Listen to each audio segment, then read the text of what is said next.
There's a story that should be dominating the news cycle right now, and it's not because there's so much happening. The Iran war, the strikes, the headlines, and I've even forgotten Epstein in that list.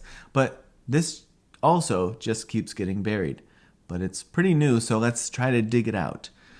During the week of March 9th, a couple weeks ago, Barksdale Air Force Base in Louisiana was hit by drone swarms, like multiple times on multiple days in waves. Barksdale isn't just your average base either. It's the command hub of the Air Force Global Strike Command. It houses B-52 bombers, the same planes conducting strikes on Iran right now. It stores long-range nuclear cruise missiles. It's part of America's nuclear triad. And the base's counter-drone measures didn't stop the incursions. A confidential interior briefing document later obtained by ABC revealed that between March 9th and 15th, so really recently, security forces observed multiple waves of 12 to 15 drones operating over sensitive areas, including the flight line, with aircraft already in the air. The drone activity lasted like 4 hours each day. The drones flew with their lights on, deliberately visible. Electronic countermeasures designed to jam their signals failed. The drones appeared autonomous or semi-autonomous, resistant to broad-spectrum jamming, and used non-commercial signal characteristics. And when locals heard explosions during this period, Barksdale said it was weapons testing. So either the military was doing weapons testing at their most sensitive nuclear bomber base during active wartime operations, or they were trying to contain another story. Both of those are pretty concerning. The analysis from former Pentagon official Stephen Bryan, I think is how he says his name, says these drones surpassed anything seen in Ukraine, well beyond Iranian capabilities. The likely origin, in his assessment, is China. Now, this didn't come out of nowhere either. If you've been watching this space, the pattern goes back at least 2 years, and it keeps getting explained away. If you remember, I think it was all the way back December 2023. Sometimes I mix my years up these days, but I think 2023, the very end of that year, drones invaded the skies above Langley Air Force Base in Virginia for over 17 consecutive nights. And the response was F-22s. It's America's most advanced fighter jets, as far as I know. And they had to be relocated to protect them from potential attack. Retired four-star General Mark Kelly, I guess, witnessed it personally because he described seeing drones ranging from commercial quadcopter size up to something the size of a bass boat or a small car. The Pentagon said it didn't know who sent them. Reassurance. In 2019, dozens of unidentified drones shadowed naval warships training off the California coast for weeks.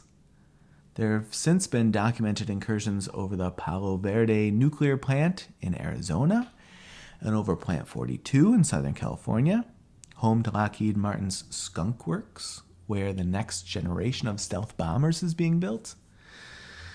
Persistent sightings have continued over Edwards AFB through 2026. And on a single night, within the previous 10 days, multiple unidentified drones were spotted over Fort Leslie J. McNair in Washington, where both Secretary of State Rubio and Secretary of Defense Hegseth are currently living. Officials considered relocating Rubio and Hegseth, but I guess, as far as we know at least, neither of them have moved. And then, last night, which was Thursday night, a shelter-in-place was issued at Peterson Space Force Base in Colorado. A spokesperson described it as a precautionary measure due to a potential security concern. and the order was later lifted, and no additional details have been provided. Was it drone related? We don't know. They haven't said. That's kind of the point. U.S. Northern Command recorded 230 drone incursions over military installations between September 2023 and 24. In the following year, that number jumped to 420. Officials have generally downplayed the threat for some reason, attributing many incidents to hobbyists inadvertently flying too close to bases. Hobbyists flying custom-built, jam-resistant, autonomous drone swarms over America's nuclear infrastructure in the middle of a war now.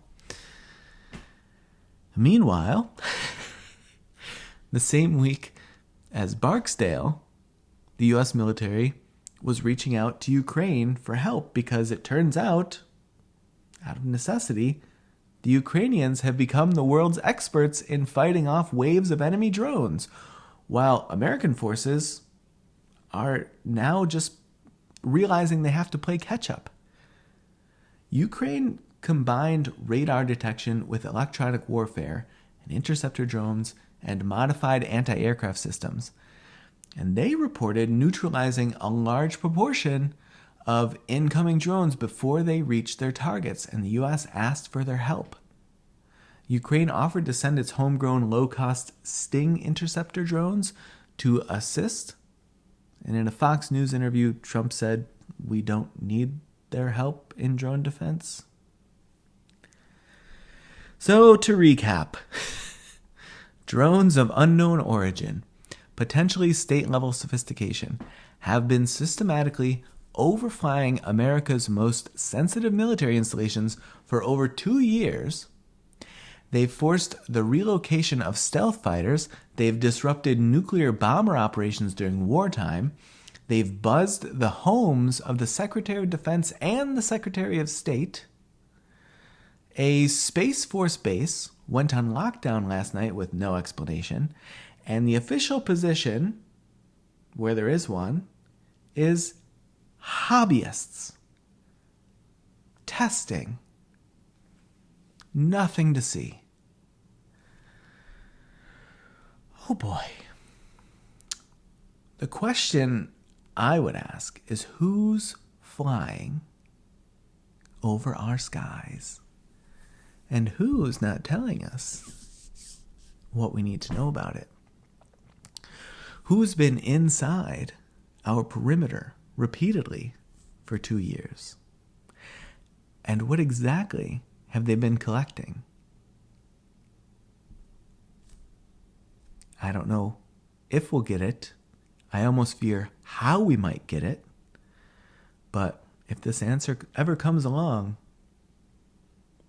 this may be more interesting than the pixelated, cryptic photos and videos that the White House is posting on social media accounts right now. We'll keep watching and waiting and hoping for the best. Good luck, drone hobbyists.